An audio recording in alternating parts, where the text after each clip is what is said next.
आदरणीय व्यासपीठ,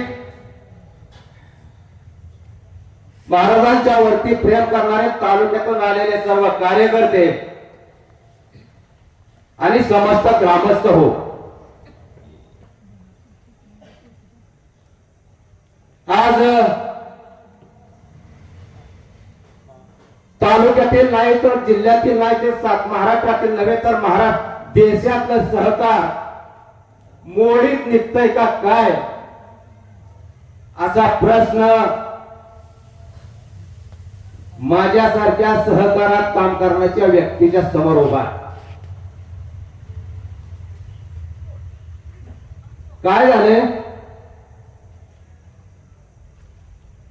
की सगळीकडे या खाली सभा झाल्यामुळे सगळा तमाशा झालाय. ज्याला त्याला वाटतंय की हम करू सो कायदा,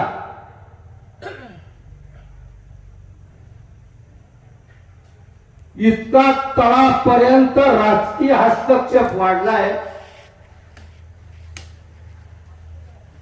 आता शिवराज कदमाने सांगितलं, चेअरमन साहेबांनी सांगितलं, कारखाना सुद्धा त्या राजकीय हस्तक्षेपाला बळी पडलाय असं माझं मत आहे, जे तुम्हाला या ठिकाणी पुराव्यानिशी चेअरमन साहेबांनी सांगितलं. आपण ते काय करतोय, ज्यावेळेस आरला कार्य करायची वेळ येते त्यावेळेस मात्र आपण शेपूट घालतो. बंधूंनो, जर तुम्हाला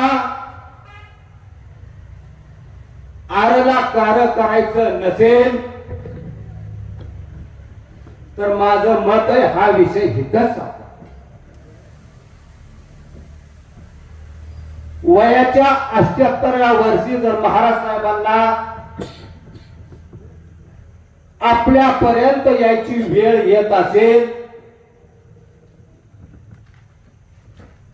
तर आपण आपली जबाबदारी काय, साधा सोपा हिशोब आहे. फलटण तालुक्यातील एक आर्थिक सत्ता जिवंत ठेवायची असेल तर ठारीचा वाटा उचलायचा आहे फक्त. अरे नाही तुझी परिस्थिती तर सातारा जिल्हा मध्यवर्ती सहकारी बँक तुम्हाला आर्थिक पतपुरवठा करायला तयार आहे. फक्त तुम्ही म्हणा की आम्हाला कर्ज पाहिजे, तुम्ही एवढं म्हणा ना. आज वाकरीत ज्यावेळेस मी सातारा जिल्हा मध्यवर्ती सहकारी बँकेत विकास अधिकारी म्हणून काम करतो, वाकरीत आज आम्ही समक्ष फिरून 25 सभासद तयार केले. 25 त्यांच्या फॉर्मवर बी सह्या. माझ्याकडे 9 सोसायट्यांचा चार्ज आहे. 9ही सोसायट्यांच्या चेअरमनची संपर्क साधून आम्ही त्यांना प्रत्येकी एक शेअर घ्या म्हणून विनंती केली. मला आनंदाने सांगावंच वाटेल, त्यातल्या 5 जणांनी मला ऑन दी स्पॉट चेक सुद्धा दिल्या आणि 4 जणांनी सांगितले आम्ही मीटिंग घेतो तुम्हाला चेक देऊन टाकतो. त्या समितीचे सचिव आहेत, त्यांना आम्ही कन्व्हिन्स केलं, बाबांनो तुम्ही शेअर घ्या. रात्री आमच्या मित्रमंडळीत आम्ही चर्चा केली आणि रात्री 11 जणांनी शेअर्स घ्यायचं कबूल केलंय. हे सर्व करत असताना प्रत्येकानं आपापली जबाबदारी पार पाडली पाहिजे. सहकार टिकलं पाहिजे. श्रीराम सहकारी साखर कारखाना जर टिकला नाही तर गावच्या विकास सोसायट्या सुद्धा टिकणार नाहीत. ते कसं, तुम्ही ऊस उत्पादन करता, कारखान्याला घालता, बँकेच्या माध्यमातून आम्ही तुम्हाला कर्ज पुरवठा करतो आणि कारखाना तुमच्या ऊस बिलातून बँकेचं कर्ज तुमच्या परस्पर आमच्याकडे वर्ग करतं. म्हणजे विकास सोसायटीचा वसूल हा तुम्ही नाही देत, हा कारखाना देतो. पैठण तालुक्यात 4 कारखाने आहेत, त्यापैकी एक कारखाना वसूल अजिबात देत नाही. काय सांगायची गरज नाही, सगळ्याला माहिती.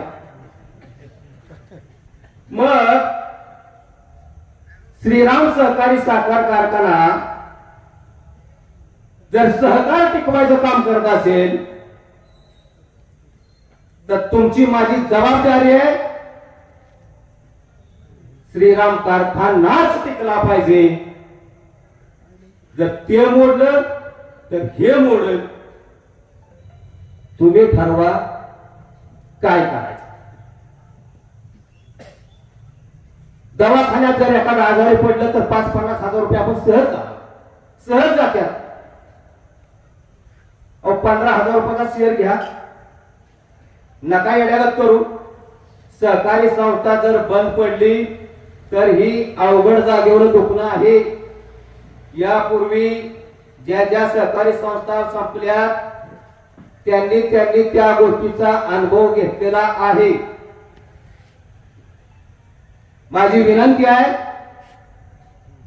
जर तुमची आर्थिक परिस्थिती नसेल तर सातारा जिल्हा मध्यवर्ती सहकारी बँकेच्या माध्यमातून, गावच्या विकास सोसायटीच्या माध्यमातून आपल्याला कर्ज पुरवठा करण्याचं धोरण बँकेनं घेतलंय. मला वाटलं की बाबा मला 15,000 पेक्षा जास्त शेअर घ्यायचे, तर तुम्ही एक व्यक्ती 5 शेअर म्हणजे 75,000 रुपये आम्ही तुम्हाला कर्ज पुरवठा एका व्यक्तीला करतो. 13,500 असे सभासद आहेत की त्यांचा सेल्स कंप्लीट नाही. शासन निर्णयानुसार तुमचा कमीत कमी शेअर हा 15,000 पाहिजे. तुमचा 1,000 शेअर आहे, तुम्हाला 14,000 कमी पडणार शेअरला रक्कम सुद्धा आम्ही देतो. फक्त तुम्ही यायचं आमच्याकडे 7-12 आधार कार्ड घेऊन. आज सही केली की 3ऱ्या दिवशी तुमचं प्रकरण मंजूर. सोपं गावकडे उद्या याल का मग आमच्याकडे, अशी अपेक्षा व्यक्त करतो. महाराज साहेब, माझ्या माहितीप्रमाणे फलटण तालुक्यातला महाराष्ट्रात एकमेव फलटण तालुका असा आहे जो राजघराण्याला 100% इरिगेटेड केला. यापूर्वी फलटणच्या कॅनलमुळे पहिला बागायत भाग होता. 2014 साली तुम्ही आदरकी पासून आंधुड पर्यंत कॅनल झाला. उर्वर एक दुष्काळी पट्टा आता इरिगेटेड झाला. तुम्ही कायमचा फलटण तालुक्याचा दुष्काळ संपवला. आपले उपकार कित्येक पिढ्यानवर मिळलं तरी माणूस विसरू शकत नाही. पण कोण? ज्याला जाणतो. अजाणल्या माणसाला काय त्याला सांगायचं?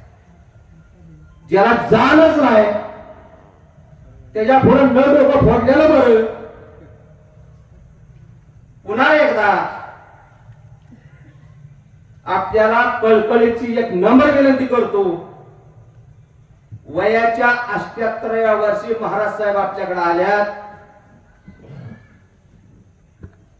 त्यांना त्यांच्या शब्दाला मान दिलं आपलं सर्वांचंच कर्तव्य आहे.